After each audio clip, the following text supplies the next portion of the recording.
from New York. No, we are in Laguna Woods, and it's the Laguna Woods Show with your host and moderator, Esther Grossfield. Here's Esther. Hi, welcome to Laguna Woods Show, where every guest matters. Today we have a very special guest. He's a Korean War veteran, and he's a member of the Jewish War Veterans, and his name is Frank Frankel. Hooray! Hi, it's so nice to have you here. Thank you. I'm very happy to be here. Thank you for coming.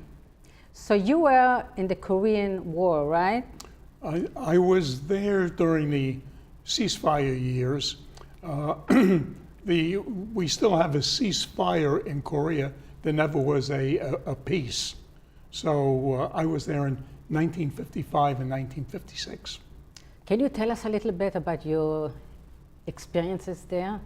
Yeah. Mm-hmm. With candy and all the stuff? That's Well, okay. I graduated from New York University. Yeah.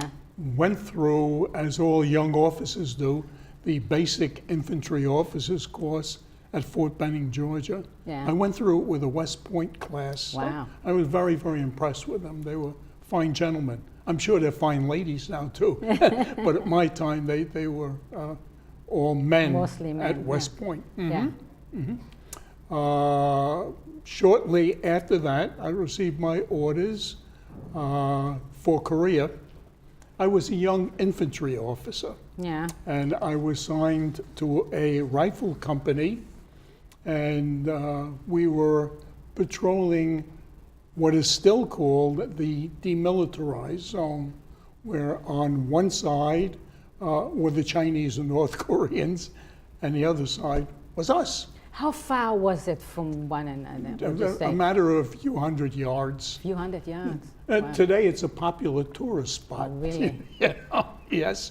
Although they take you only up to a certain line and no further, Yeah. because that DMZ, Yeah. demilitarized zone, still exists. And So how did it feel to see them every day? I mean, well, we had incidental periods of things that would happen where there would be firing back and forth. I told you Yes, yes. that kind of funny story. I was leading a platoon through the DMZ. Yeah. We carried M1 rifles. They were loaded. Right? A pheasant took off, and one of the kids, maybe from West Virginia, we were all kids, or Kentucky, took a shot at the pheasant. Right? Well, you can imagine what that did. That created a problem for us, and it was a bird. shooting that went back and bird, forth. yeah. And, Oh my God. And artillery shelling. And I said to him, "You dumb son of a gun!" Right? And then I received a field call not too much longer from the colonel, who was our regimental commander, who said to me, "You dumb son of a gun." Well, it was my platoon.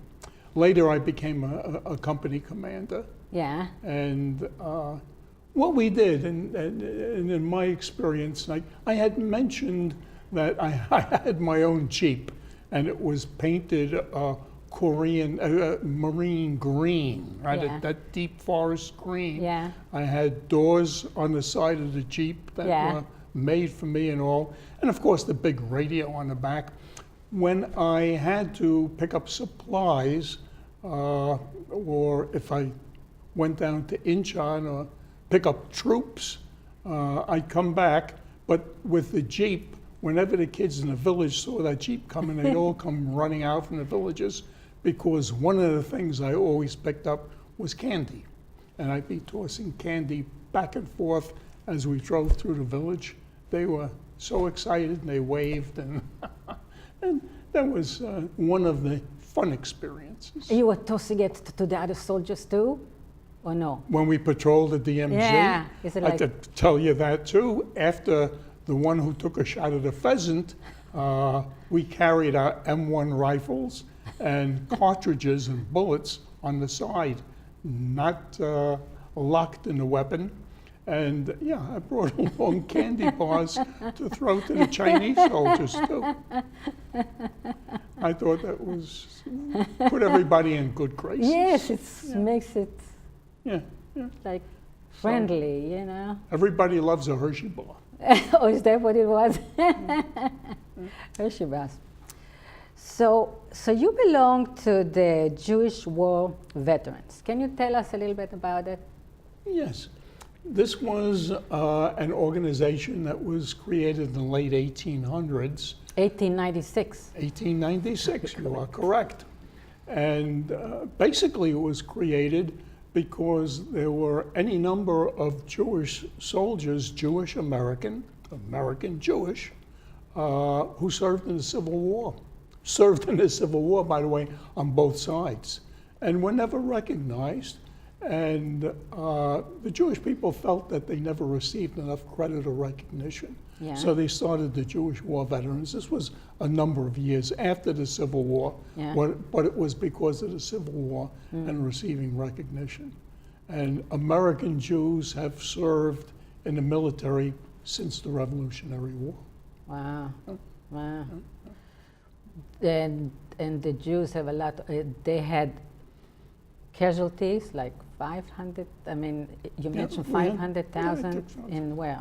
We had serving over the years. Yeah. In World War II, there were over 500,000 American Jews who served.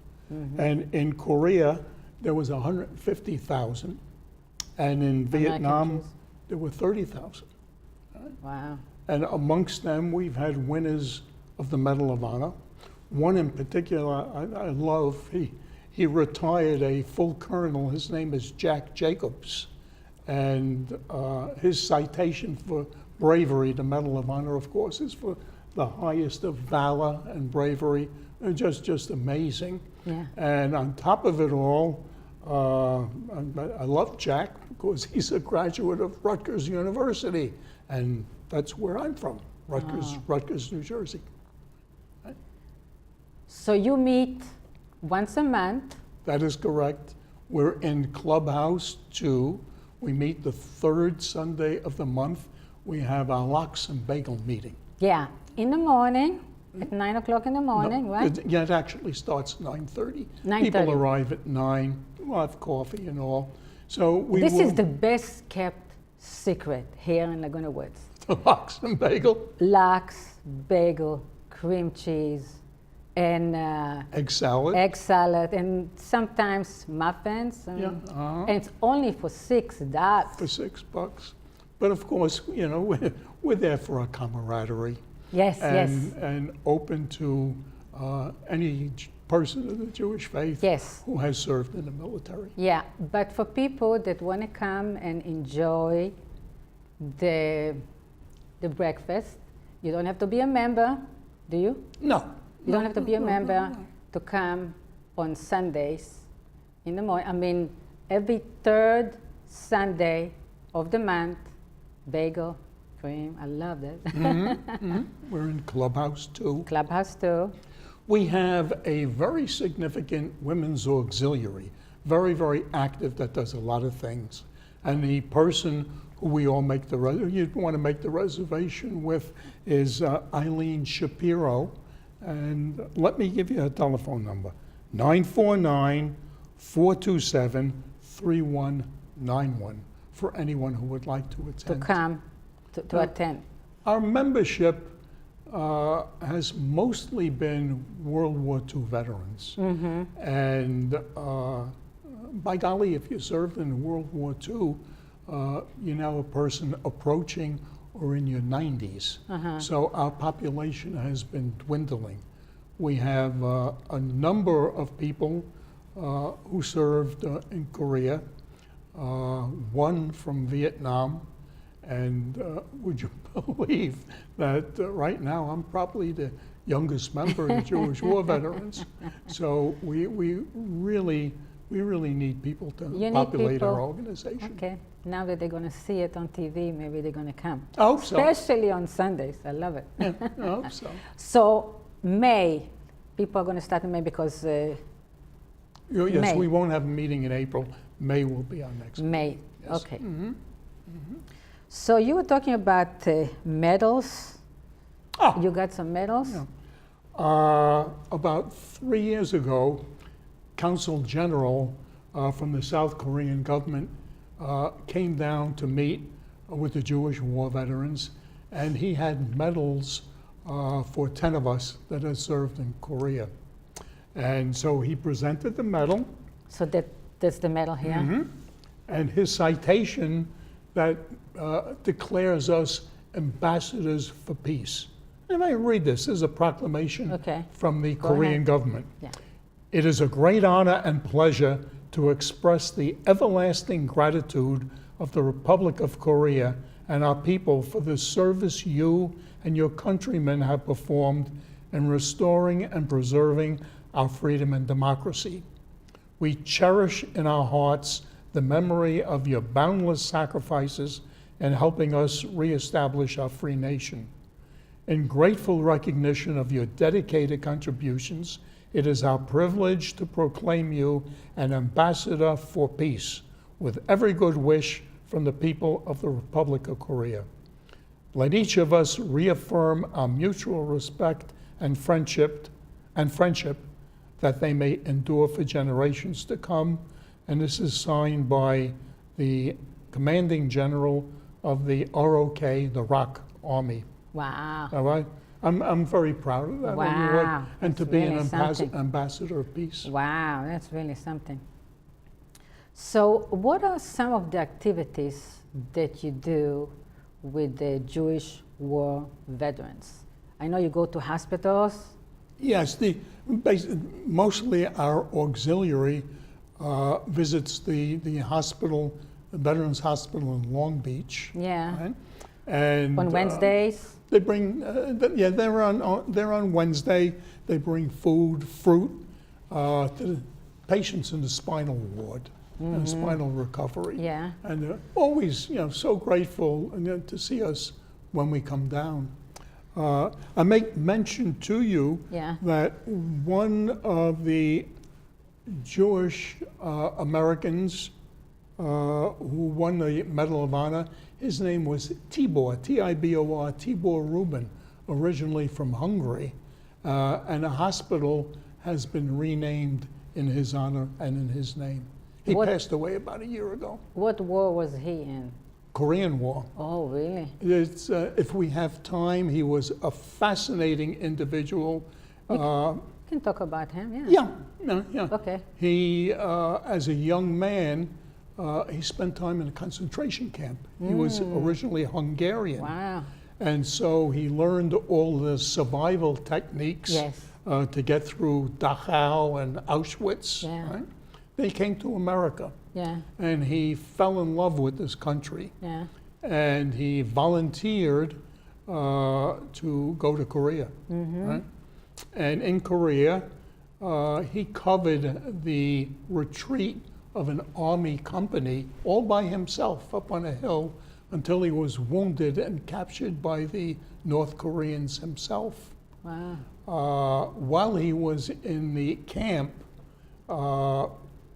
he scrounged and used all the survival skills that he had from the concentration camp. So he managed to get out. He managed to get into the village and get food, some medicine. Yeah. Sneak it and bring it back in and treat GIs. Right? Wow. The Koreans found out that actually his citizenship was still Hungarian. Oh. And they offered to repatriate him and release him, and he turned it down. Wow. Much like our Senator McCain, right? Wow. Who was offered the same thing in Vietnam. Yeah. So Tibor spent the rest of the time until 1953 as a prisoner of war. Oh. But he saved many lives with these skills that he had as a survivor of the concentration camps. So how long was he in prison? He was a prisoner a year and a half. Wow. Yeah. Very impressive individual. And now they have a hospital after his name? Yes, the big hospital in Long Beach is being named Tibor Rubin. Wow, that's really something. And he received his Medal of Honor from George W. Bush So this was many years after Korea, because somehow the military lost his citation and the paperwork that was put in Really? for him to get the Medal of Honor. Wow. And there seemed to All be those some years. questions around that. Yeah. But President Bush had the medal issued in his honor and presented to him. And he was a very heroic individual. Wow. Somebody must own the Unbelievable. screenwrites somewhere. Really? I would imagine so. Wow. To make a movie about him, you mean? I mean, really? It'll That's come. interesting. Yeah. Do they have a book about that? I mean, does he have a Yes, book out? it's a little hard to get because it wasn't anything that was syndicated in any large publication. But there is a small there's a book. about Tibor Rubin. Wow. And you can look it up on That's the internet. interesting. That's interesting. We had, I speak of the Medal of Honor, Yeah. I have great respect and I have love for the military. Right? I always have. Yes. We had in World War II 3 recipients of the Medal of Honor, an Isidore Jackman, a Ben Salomon, and a Ray Zussman. 2 from Korea, Leonard Kravitz, and I mentioned Tibor Rubin. Yeah. And from Vietnam, Jack Jacobs and John Levittow. Wow. Within our own chapter, we have a very well-known battlefield nurse. I know. You met Muriel. Muriel. Yes. She was at the Battle of the Bulge. She was She was in the a Battle of- surgical nurse serving in a field hospital at the Battle of the Bulge. She's know. quite a lady. And her husband was a major in the Marine Corps. Yeah, and the bombs were coming every 15 minutes, Yeah. she told me. Yeah. She really, So really something. she and her husband usually attend our meetings. Yes, I And know. are active. Yeah. So, okay. So then when you came back, you were, what kind of business were you in? I was a federal probation and parole officer, and I did investigations. They're called sentencing investigations for the federal court that determined what sentence people would receive who were convicted in federal court. And that was a very interesting experience. So did you go to look for them to make sure that they didn't run away or something like that? I mean, Well, we served a number of things. Number one, we did the investigations, a group of us, that determined what the sentence would be. yeah. Now, a number of people were put on probation. They didn't have to go to the institution. They were supervised on probation, and so I served as a probation officer. In the federal system, a number of them were institutionalized, and in my time, came out on parole. So we were parole officers, and yeah, we checked with them at home, in business, wherever they were. And we had some rather substantial people, because the federal laws cover, taxes and banking and securities exchange violations. So we had some rather substantial people who were on probation, parole. Yeah, you were saying that there were like millions of dollars. Yeah.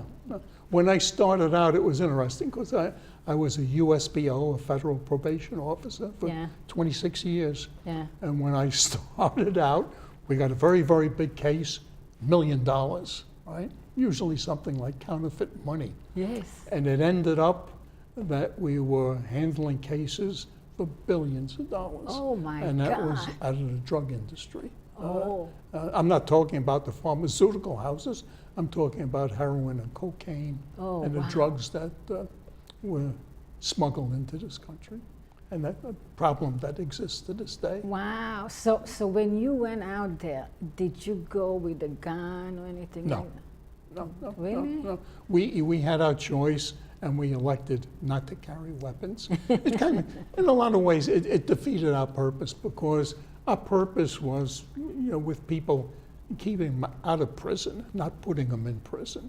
And of course, unfortunately, people on probation and parole, there are a number of them that are going to violate their probation and parole, who are going to end up in the institution.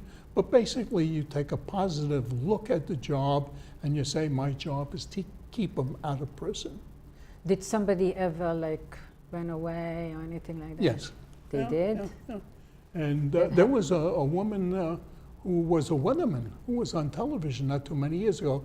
Sometimes it was very sad. Yes, people would take off She was a and weather woman? disappear, and somehow would be picked up maybe 5, 10, 15 years later, and they were in a community and they were outstanding citizens, and people couldn't believe it. This woman who was a weatherman, where A weather woman? they blew up a police car, killed a policeman.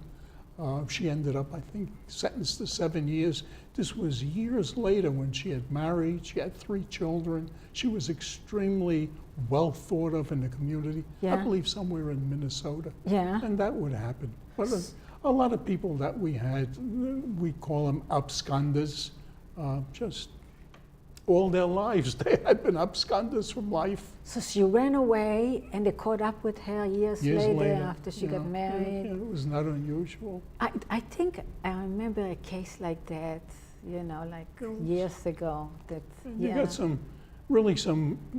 unusual cases that right? I remember one where I did the investigation, and he held up a bank, right? And he passed a note, I need $725.65, that's all. And the teller, scared to death, oh, I have a gun. The teller, which he didn't, but teller scared to death, just gave him the money and that was it. And he held up a series of banks. Well, as we did the investigation, his wife was in a hospital and she was dying. And they had no money. All their funds were gone. Wow. So she was going to be put into a county general hospital. He had her in a private hospital. And as the bills came due, he held up the bank for the specific amount of money that the bill was. That's kind of sad. That's why he wanted the 61 cents? Yeah, $758 and something like that, for which he ended up in prison for 5 years. Really? And she unfortunately died She while passed he was away? in prison. Yeah.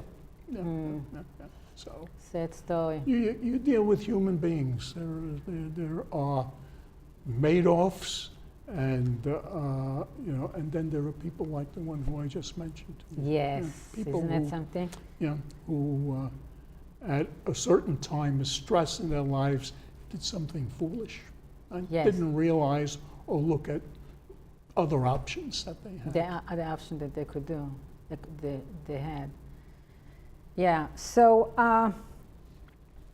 now you go and give speeches, right? Yes. You want to talk about it? Do we have time? Well, You give speeches. What kind of speeches do you give? I gave a speech before the Jewish war veterans Yeah. of the history of the war in Korea. Oh, No. really? And then a week ago, I gave a speech on, it was called Our Gang, and it was the quotation marks Jewish gangs before the War of Independence and before the creation of Israel. So it was still Palestine, who harassed the British, who were turning back displaced people from Europe. And The were trying Exodus, to- the movie Exodus? just like Exodus, yes, yeah. Exodus rings a lot of truth. There Yes. there were a If number somebody of sees ships, it. but there were 3 groups. One became the Israeli Defense Force. The other 2 were actually terrorist groups who were just trying to get the British out. And The getting British were Jews there, in. huh? Yes, The by British were mandate there. from the League of Nations. And the French were there? No, just The French the British. was in a different place? Yes, there's a French influence in Syria, Yeah, right? yeah, But this was strictly Palestine. yeah. And And then the war started in 1945? 48, Oh, the 48. War of Independence. I thought that it was going on like since 45, little bit here and there. 45, there were these poor souls Yeah. from the concentration camps Yeah. who were trying to get into Israel. Yeah. There was no, it wasn't Israel to Palestine. Yeah. There was nowhere else for them to go. Yeah. There was no home in Poland. Yeah. There was no home anymore in Lithuania. Yeah. So coming from the camps and coming over to Palestine, they were the British who blockaded and wouldn't allow them in. Right? Yeah. They didn't want more trouble with the Arabs. Yeah. So these poor people, people who came from Europe, ended up again behind barbed wire in camps, a Where? little more humane. In No, Palestine? No, they were in Cyprus. They were in different countries where they set up the camps. Wow. But there were 100,000 who did manage to get in. Yeah. And there was a pretty well-trained army, much of which was trained by the British during World War II to fight the Germans, Yeah. that was ready for the War of Independence. They knew it was going to come. Yeah. And if I can just take 1 other minute, Yeah. the vote to create Israel Yeah. in the United Nations in 1948, the United States was very instrumental. The State Department told Harry Truman they recommended strongly against it, against voting for Israel. Yeah. They didn't want the Arabs to be that upset. They didn't want oil to be cut out. And frankly, a number of them were anti-Semitic. Yeah. Right? And all advice was given to Harry Truman for us to vote against it. He directed the ambassador, our ambassador, to vote for it in spite of everything. And when he was asked why, it's a pretty well-known quote of his, because it was the right thing to do. And in my own personal opinion, Harry Truman is a very heroic individual. Time will show he's one of the better, if not amongst the best presidents that we ever had. Wow. Wow, you gave us so much information. Oh, thank you. Thank you. Let's mention again, every third Sunday That's right, every third at Sunday in the month. 9:30, Mhm. Clubhouse Clubhouse 2, bagels, lox, cream cheese, all this And good stuff. entertainment. Entertainment too, speakers and entertainment too. All this for $6, and you don't even have to be a member. We do a lot of things. The Jewish war veterans, we're big in legislation, in having legislation passed by Washington, namely for And then you're giving funds too. Yeah. You give some But there's funds. for veteran benefits and veteran rights. Yeah. I mean, that's who we are. Wow. And we're talking about all veterans. Yes, right? okay. Because, again, as I've mentioned to you before, we're very, very proud Americans, and we're very proud Jews. Jews, Right. Americans. Yeah. And we do for American all Jews. veterans. Well, thank you for coming. Ah, Thank you for watching, and next time we'll have another interesting person.